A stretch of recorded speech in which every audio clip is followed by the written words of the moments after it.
नमस्कार, आप देख रहे हैं दिन भर बिहार। मैं हूं आपके साथ मधु। आइए जानते हैं दिन भर बिहार में आज क्या क्या हुआ। नजर डालेंगे सबसे पहले सुर्खियों पर। बांकीपुर में जनसुराज का बड़ा धमाका, प्रशांत किशोर ने बीजेपी को दी करारी शिकस्त। बांकीपुर में जीत तय मानते हुए बोले प्रशांत किशोर, बिहार में अब नए नेतृत्व का वक्त आ गया। मुख्यमंत्री सम्राट चौधरी ने बांकीपुर जनादेश का किया सम्मान, प्रशांत किशोर को दी शुभकामनाएं। बांकीपुर हार पर बोले संजय सौरागी की किया जाएगा समीक्षा, विजय प्रत्याशी प्रशांत किशोर को दी बधाई। बांकीपुर नतीजे पर बीजेपी की दो टूक, प्रमोद चंद्रवंशी ने लगाए आरोप, विजय सिन्हा बोले लोकतंत्र में जनता है सर्वोपरि। बांका में निगरानी की बड़ी कार्रवाई, 1,26,000 रुपए रिश्वत लेते जूनियर इंजीनियर और कर्मी गिरफ्तार। चलती पैसेंजर ट्रेन में लगी आग, सिमरी बख्तियारपुर स्टेशन पर मची अफरा तफरी।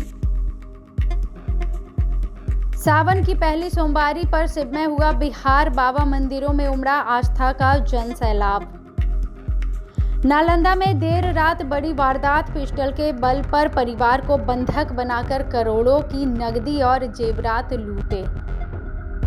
बिहार में अगले 3 दिन भारी बारिश का खतरा, 30 से 40 किलोमीटर की रफ्तार से चलेंगी हवाएं। अब खबरें जानेंगे विस्तार से। पटना की हाई प्रोफाइल बांकीपुर विधानसभा उपचुनाव सीट पर जनसुराज के संस्थापक प्रशांत किशोर ने भारतीय जनता पार्टी के प्रत्याशी नीरज कुमार सिन्हा को करीब 19,000 मतों के अंतर से हराकर ऐतिहासिक जीत दर्ज की है। इस जीत के साथ ही वर्ष 1995 से भाजपा के कब्जे वाली सीट जो बांकीपुर है, उस पर 3 दशक पुराना राजनीतिक किला ढह गया है। मतगणना के सभी 31 राउंड में प्रशांत किशोर लगातार बढ़त बनाए रहे और भाजपा को एक बार भी आगे निकलने का मौका नहीं दिया। हालांकि भाजपा 1-2 राउंड में बीच में आगे निकली थी, जबकि राष्ट्रीय जनता दल की उम्मीदवार तीसरे स्थान पर रही। यह जनसुराज पार्टी की बिहार विधानसभा में पहली जीत है, जिससे पार्टी का आधिकारिक खाता भी खुल गया है। जीत के बाद प्रशांत किशोर ने इसे बिहार की जनता का शिक्षा, रोजगार और विकास की राजनीति के पक्ष में दिया गया जनादेश बताया। बांकीपुर उपचुनाव की मतगणना के बीच जनसुराज के प्रत्याशी प्रशांत किशोर लगातार बढ़त बनाए रखते हुए जीत की ओर बढ़ते दिख रहे थे। इसी दौरान वो सैकड़ों समर्थकों के साथ पैदल एएन कॉलेज की ओर निकल पड़े और सड़क पर जश्न का माहौल हो गया। मीडिया से बातचीत में उन्होंने कहा कि बिहार को एक बेहतर मुख्यमंत्री की ज़रूरत है और राज्य में व्यापक बदलाव भी ज़रूरी है। उन्होंने कहा कि केंद्र सरकार जितनी चिंता गुजरात की करती है, उतनी ही चिंता उन्हें बिहार की भी करनी चाहिए, ताकि रोजगार के लिए बाहर जाने वाले युवाओं को वापस लाया जा सके। प्रशांत किशोर ने दावा किया कि 30 साल का किला 30 दिन में ढह गया और जनता ने अपना फैसला सुना दिया है। उन्होंने यह भी कहा कि उनकी लड़ाई किसी व्यक्ति विशेष या मौजूदा बिहार सरकार से नहीं है, लेकिन उनका मानना है कि बिहार का मुख्यमंत्री अब कोई और होना चाहिए। बांकीपुर विधानसभा उपचुनाव में जनसुराज के उम्मीदवार प्रशांत किशोर की जीत पर बिहार के मुख्यमंत्री सम्राट चौधरी ने सोशल मीडिया प्लेटफॉर्म एक्स पर उन्हें हार्दिक बधाई दी। मुख्यमंत्री ने कहा कि लोकतंत्र के महापर्व में जनता ने जनसुराज को चुना है और वो जनता के इस निर्णय का पूरा सम्मान करते हैं। उन्होंने अपने संदेश में प्रशांत किशोर को जीत की शुभकामनाएं भी दी। साथ ही मुख्यमंत्री ने लोकतांत्रिक परंपराओं का सम्मान करते हुए जनादेश को सर्वोपरि बताया। बांकीपुर उपचुनाव में भारतीय जनता पार्टी की हार के बाद बिहार भाजपा के प्रदेश अध्यक्ष संजय सौरागी ने कहा कि यह लोकतांत्रिक प्रक्रिया का हिस्सा है और पार्टी जनता के जनादेश का सम्मान करती है। उन्होंने कहा कि भाजपा इस बात की गंभीरता से समीक्षा करेगी कि बांकीपुर की जनता उनसे अलग क्यों हुई, जबकि क्षेत्र में विकास के लिए हर संभव प्रयास किए गए। सरावगी ने कहा कि चुनाव परिणाम से सीख लेते हुए पार्टी अपने कमियों का आकलन करेगी और भविष्य में और मजबूती के साथ जनता के बीच जाएगी। उन्होंने भरोसा जताया कि भाजपा आगे भी बांकीपुर में पूरी ताकत के साथ चुनाव लड़ेगी। प्रदेश अध्यक्ष ने विजयी प्रत्याशी को जीत की बधाई देते हुए उनके सफल कार्यकाल की शुभकामनाएं भी दी। साथ ही उन्होंने कहा कि लोकतंत्र में जनता का फैसला सर्वोपरि होता है और भाजपा हमेशा उसका सम्मान करती है। बांकीपुर उपचुनाव में भारतीय जनता पार्टी के पिछड़ने के बाद बिहार सरकार के मंत्री प्रमोद कुमार चंद्रवंशी ने कहा कि बांकीपुर आज भी भाजपा का गढ़ है और पार्टी को ऐसे उम्मीद नहीं थी कि वह पीछे रह जाएगी।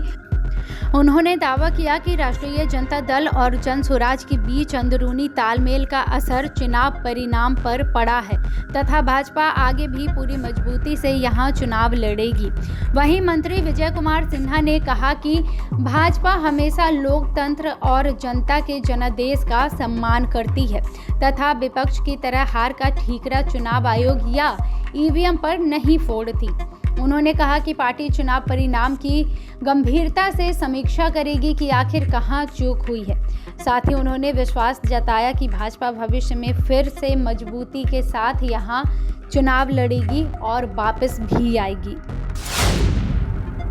बांका में भ्रष्टाचार के खिलाफ निगरानी अन्वेषण ब्यूरो ने बड़ी कार्रवाई करते हुए जिला परिषद कार्यालय में छापेमारी कर जूनियर इंजीनियर ओम प्रकाश मंडल और कार्यालय कर्मी जागेश्वर मंडल को 1,26,000 रुपए रिश्वत लेते रंगे हाथ गिरफ्तार कर लिया।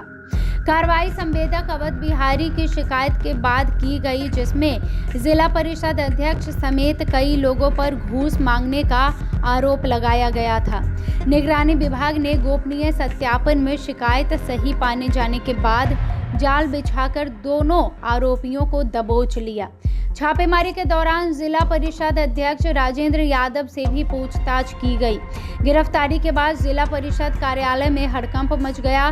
निगरानी टीम दोनों आरोपियों को अपने साथ पटना ले गई, जहां कानूनी प्रक्रिया पूरी कर उन्हें निगरानी अदालत में पेश किया जाएगा।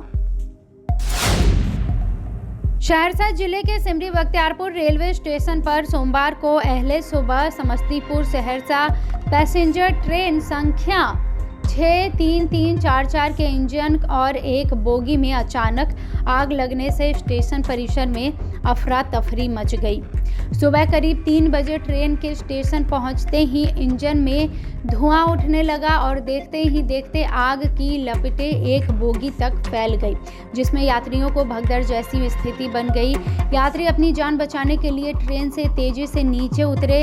हालांकि समय रहते सभी को सुरक्षित बाहर निकाल लिया गया और किसी तरह की जनहानि नहीं हुई। सूचना मिलते ही अग्निशमन विभाग की टीम मौके पर पहुंची और कड़ी मशक्कत के बाद आग पर काबू पाया गया। घटना के बाद रेलवे के अधिकारी और स्थानीय प्रशासन ने मौके पर पहुंचकर स्थिति का जायजा लिया। सावन की पहली सोमवारी पर पूरा बिहार शिव भक्तों में सराबोर नजर आया, जहां सुल्तानगंज के अजगैबी नाथ धाम, मुजफ्फरपुर के बाबा गरीबनाथ मंदिर, समस्तीपुर के विद्यापति धाम, पटना के प्रमुख शिवालयों और औरंगाबाद के प्रसिद्ध बाबा दुधेश्वर नाथ मंदिर, देवकुंड समेत राज्य के प्रमुख शिव मंदिरों में सुबह से ही श्रद्धालुओं का जन सैलाब उमड़ पड़ा। उत्तर वाहिनी गंगा से कांवरियों ने जल भरकर बाबा धाम के लिए प्रस्थान किया, जबकि विभिन्न शिवालयों में श्रद्धालुओं ने गंगा जल, दूध और बेलपत्र अर्पित कर भगवान भोलेनाथ का जलाभिषेक किया। औरंगाबाद के देवकुंड स्थित बाबा दुधेश्वर नाथ मंदिर में करीब 50,000 श्रद्धालुओं ने पूजा अर्चना की। पूरे दिन हर हर महादेव और बोलबम के जय घोष से मंदिर परिसर गूंजता रहा। भारी भीड़ को देखते हुए सभी प्रमुख मंदिरों में पुलिस और प्रशासन ने सुरक्षा के व्यापक इंतजाम किए, जिसमें दर्शन पूजन शांतिपूर्ण ढंग से संपन्न हुआ। नालंदा के दीपनगर थाना क्षेत्र के देवी सराय में देर रात करीब 1 दर्जन हथियारबंद डकैतों ने बीच व्यवसायी राजीव रंजन के घर पर धावा बोल दिया और घर में घुसकर करीब 45 लाख रुपए नगद और 70 लाख रुपए के सोने चांदी व डायमंड के जेवर लूट लिए। डकैतों ने पूरे परिवार को बंधक बनाकर मारपीट की, पिस्टल के बल पर धमकाया और महिलाओं के साथ बदसलूकी की और उसके बाद वो कैश और जेवरात लेकर फरार हो गए। वारदात के बाद इलाके में दहशत का माहौल है, जबकि थाने से महज 1.5 किलोमीटर की दूरी पर ये घटना हुई है। पुलिस की गश्ती व्यवस्था पर भी सवाल खड़े किए जा रहे हैं। सूचना मिलते ही सदर डीएसपी, स्थानीय पुलिस, डॉग स्क्वाड और एफएसएल टीम मौके पर पहुंची तथा जांच शुरू कर दी। पुलिस आसपास के सीसीटीवी फुटेज खंगाल रही है और वैज्ञानिक तरीके से साक्ष्य जुटाए जा रहे हैं। पीड़ित परिवारों के अनुसार इससे पहले भी उनके घरों में 2 बार चोरी की घटनाएं हो चुकी है। बिहार में मानसून के सक्रिय होने के साथ मौसम विभाग ने गोपालगंज और सिवान में अत्यंत भारी बारिश, जबकि किशनगंज, सुपौल, पश्चिमी चंपारण, कटिहार, जमुई और भागलपुर समेत कई जिलों में भारी बारिश, मेघ गर्जन और वज्रपात का अलर्ट जारी किया है। विभाग के अनुसार अगले 3 से 4 दिनों तक राज्य के अधिकांश हिस्सों में व्यापक वर्षा के साथ 30 से 40 किलोमीटर प्रति घंटे की रफ्तार से तेज हवाएं चल सकती है, जिससे जनजीवन प्रभावित होने की आशंका है। लगातार बारिश और घने बादलों के कारण अधिकतम तापमान में 2 से 3 डिग्री सेल्सियस तक गिरावट दर्ज हो सकती है। मौसम विभाग ने लोगों से खराब मौसम के दौरान बाहर खुले में न जाने की अपील की है।